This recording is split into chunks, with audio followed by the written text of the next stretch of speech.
Okay, today in class, we're going to make this graphic organizer for mechanical advantage. We did this in class today, and what we talked about at the very beginning is mechanical and advantage and what that means. So first of all, when we're talking about mechanical, we're talking about something that has to do with a machine or a tool. And advantage means that it's helping you. So we can calculate and get a number called a mechanical advantage that basically tells you how much the machine is helping you in a way, helping you do your work. And so we're going to divide this into 4 columns so you can see what we did to get this is that we folded it in half lengthwise. Move that.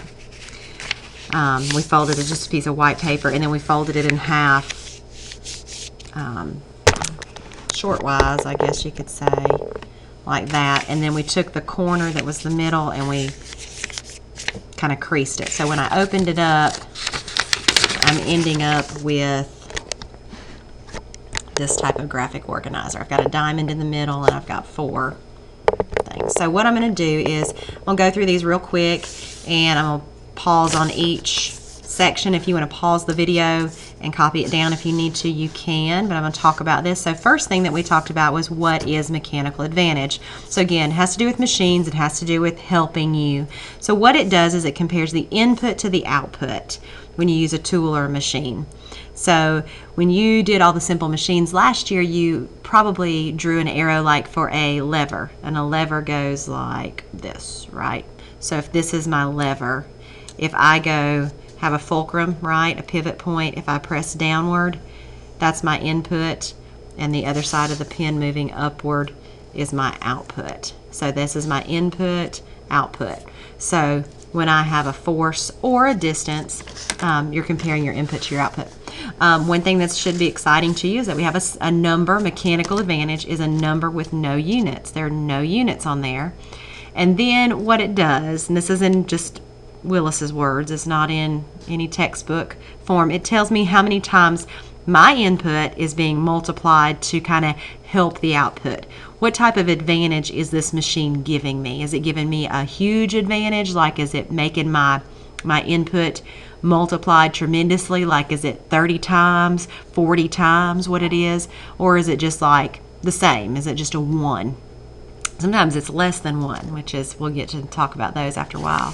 All right, so steps to calculate. So again, if you want to pause that until you finish and then move on to the next section. So the next square is going to be the steps to calculate. So first thing is I just wrote down to kind of help us, because there's 2 different formulas that you can use. First of all, we know we're looking at work, right? We're looking at machines doing work. So am I comparing my input force to my output force, or am I comparing my input distance to my output distance? Because remember, these all things are really related. Force and distance are related to work, right? Because work is equal to force times distance. So when I'm looking for how much a machine is an advantage, I'm looking at either the force or the distance. So then I take the given information, I use the correct formula, I plug in the given information to the formula, and I calculate it and solve. So pause that, get your steps, and then move on to the next square. All right, so I'm assuming you have that. So now we are going to look at just the formula when we're comparing distance. Now if I'm looking at a problem and I'm comparing the distances, I'm looking at the givens, right? And so the things that are given, if they're given to me with distance units like meters or centimeters or inches or feet, or kilometers or decameters, I know that I'm comparing distances. And so the formula that we're going to use is one that's given to you. It will be the one given to you on your EOC. I have a printout of your EOC formulas. I'm going to get that, and I'll just put that up here for you to see. So we're going to look at how to use this. So this is the page given to you on your EOC, your formula page. So you can see mechanical advantage, effort, distance, resistance, effort, and this. So we're going to work with those. That's where I'm getting these from. I'm not just pulling them out of thin air. So my mechanical advantage is equal to my effort distance, the distance that I am inputting. You notice I put in green. That's my in. I'm putting my effort in to a certain distance, and the resistance distance is kind of the output. Okay, what that object is placing, or what that machine is placing on the object. So for example, if this is my lever again, okay, what's going to happen if I put the input on this side, and let's say I'm trying to lift a brick, or I'm trying to lift this thing over here, this object, this lid. If I'm doing this, this is my input. My input is where my hand is moving, and the output is the pin on the bottle top. Okay, which isn't really, that didn't pivot. There we go. Okay, so that's my output. So mechanical advantage here, this is just the abbreviations for it. So it looks like D with a little e and D with a little r. So what that stands for is your distance of effort, right, divided by your distance of resistance. Again, in green, I just put input and output. That's what you do. And then I set it up in your triangle. Mechanical advantage is equal to your distance of effort divided by your distance of resistance. Okay, and you can use that triangle if you want to. That helps you out. If not, you can plug in what you know and solve algebraically for the rest.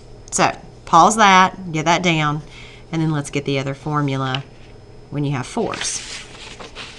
Okay, so when I am figuring out, I am looking to compare, I'm comparing my forces. When I read a problem, they're going to give me the information in newtons. They'll say, well, you put in 3 newtons and the machine output 8 newtons or whatever. But it's going to be in newtons, and that's going to be my key that I'm going to use this formula. Remember, I'm going to use this formula of distance when I have meters or centimeters or inches. But if I have newtons, I'm using force, and it's very important you pick the right formula because these things are flipped, just to let you know. So my mechanical advantage, I'm going to look at my resistance force, which is the output, what the machine is putting out onto the object. And my effort force is what I am putting into the object. All right, so here, mechanical advantage in short terms is the F of R, so the force of resistance, and the force of effort. So your force of resistance divided by your force of effort. So again, this is your output on the object. This is your input into the machine itself. So if I set this up into the triangle, notice that it follows the same kind of outlook. Mechanical advantage, resistance, effort, right? Out over in. So notice that those are flip-flopped. So again, go back up here. Your first question, am I comparing force or am I comparing the distance? So when you look at your formulas, if they're giving you meters, centimeters, inches, feet, kilometers, yards, you're going to use you're going to use distance. I was circling that. So those are all distance, centimeters, inches, yards, feet, miles, kilometers, centimeters, meters, kilometers. I've said them all. Don't want to mess you up. If I'm giving newtons, okay, newtons are my units of force. So that's when I'm going to use that one. So if you want to write that, you may want to write meters, centimeters, inches, yards, feet. Those are your units. This one here is going to be in newtons, right? Okay. So pause all of those, get those things, and we're going to look at the problems that we did in class. These are a bunch of problems, and we're going to work out a couple with you, and then we'll look at being kind of on your own, and we'll work out some of these in class. So the very first one is talking about the ideal mechanical advantage of a lever. So let's think about what we're talking about. We've got a lever, right, like so, and you have a fulcrum. You don't have to draw these pictures. This is just to help you think about what you're doing. And if I press down on this lever, that's my input, right? And if it's going to go output, just like we did a second ago with the bottle top, okay? So what this is telling me is the resistance arm, remember my resistance is my output, okay? That's what it's applying to the object. So this distance is 3 meters, okay?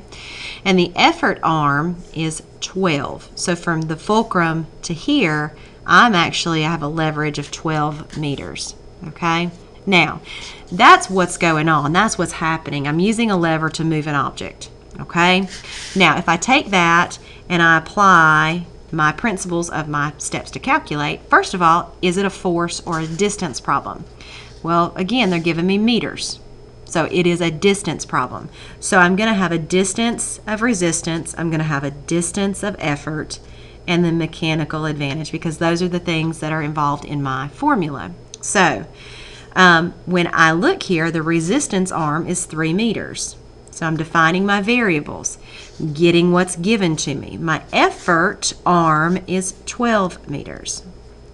And I don't know the mechanical advantage. So I set up my formula, mechanical advantage is equal to, and if I look at my formula for distance, the effort goes on top and the resistance goes on bottom. So now I plug in, so the way I grab these from my problem is opposite to how I'm going to plug them in the formula, because the effort has to go on top. So 12 meters on top divided by 3 meters on the bottom. So when I do this mechanical advantage, I'm going to divide this out. 12 divided by 3 is 4. Now, my mechanical advantage in this case is 4. It is not 4 meters. Remember on our notes that we said mechanical advantage has no units. There are no units in mechanical advantage. It's basically saying it's taking your input, right, and it is giving you 4 times the force applied to your object. So that's just something to think about. We'll do number 2 together. Flip this over. We'll look at number 2, and then we'll look at our problems for homework. So number 2, again, I'm using a lever to lift a filing cabinet. If I just scan over this, I'm looking at feet and feet. So I know I have a distance problem. So I have a distance resistance, a distance effort, and a mechanical advantage. So I'm going to define my variables. So the effort arm is 2 feet. So my input, that's what I put in, and then the resistance arm is 1 foot. So if I set it up here, mechanical advantage, remember your effort goes on top and your resistance on the bottom for distance. If I was comparing force, it'd be opposite. So I have to get the right formula, which I did. Now I'm going to plug in what I've got. 2 feet divided by 1 foot is going to give me 2.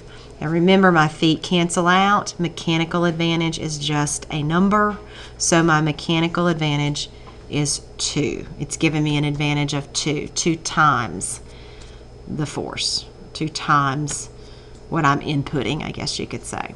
Okay, so that's my mechanical advantage there. All right, what we did in class, we skipped 3, 4, no, we did 3. So here are your problems for tonight. 3, we skipped 4, 5, and 6, 7, 8, 9, and 10. So that's what I want you to do. Stop when you get to 10, skip 4, 5, and 6, or sorry, 5, 6, and 4, 5, and 6. Sorry, skip those 3. You can do those if you want to. They're just an extra step. And you'll see that if you look at them, you'll see what you've got to do. So if you want to look at those as an extra challenge, we are going to do those. We just didn't have time to kind of get that far in class today. So those are the ones I want to practice on tonight, and then we're going to go over those tomorrow in class. And if you have any questions, just let me know.